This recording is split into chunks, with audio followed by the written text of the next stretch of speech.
The question is, how do sinful people get right with a holy and just God? How do we repair the highway to heaven? No one decides to go on a trip without first determining how they will get there. And if you're not sure of the way, of course, you'll get your GPS. You know, I got confused on Southwest Highway. I had to go to an event last night. I got confused. And something in me said, use the GPS. I'm like, I know what to do. And then I got to this street and it said, ahead where I thought I knew I was going, said dead end. So I pulled out my phone and put in that GPS.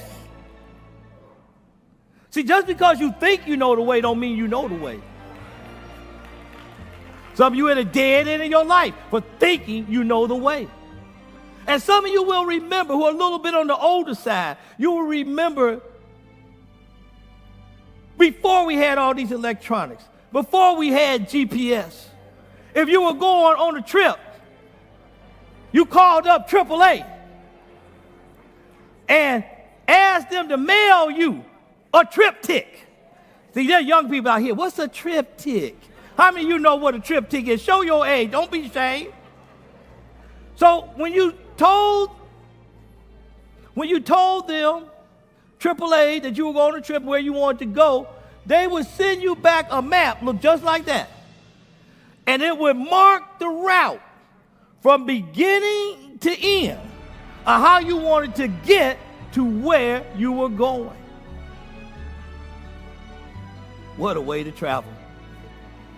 And back in the days of civil rights, it was very important because we need to be real careful when and how we travel. You didn't want to end up in some very dark places in Louisiana or Mississippi.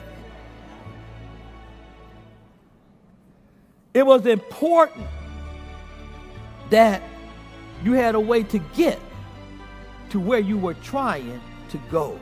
Well, Pastor Singleton, what are you saying? Without a way, there is no means to reach a destination. Without a way, there is no means to reach a destination.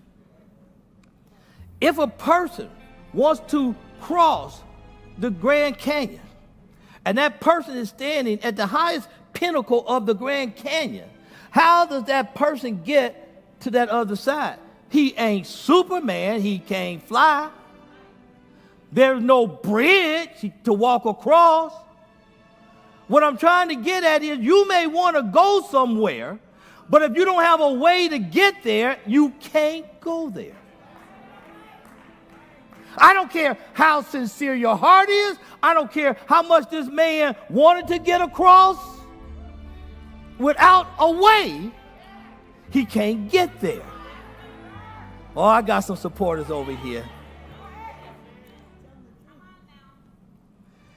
Even children understand this concept.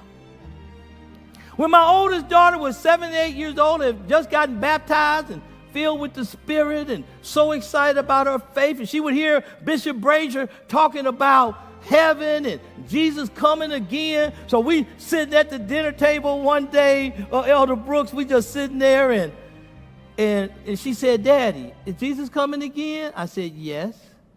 She said, is he going to take us to heaven? I said, yes. And then she said, does he have a car?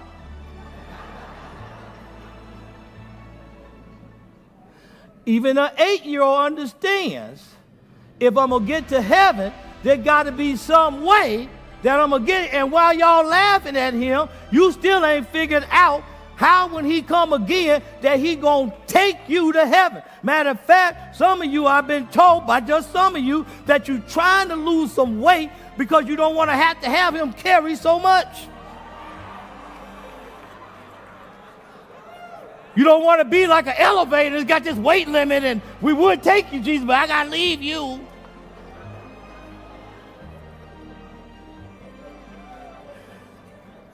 Since the highway to heaven was broken by the sin of man, it can only be repaired by the only sinless man.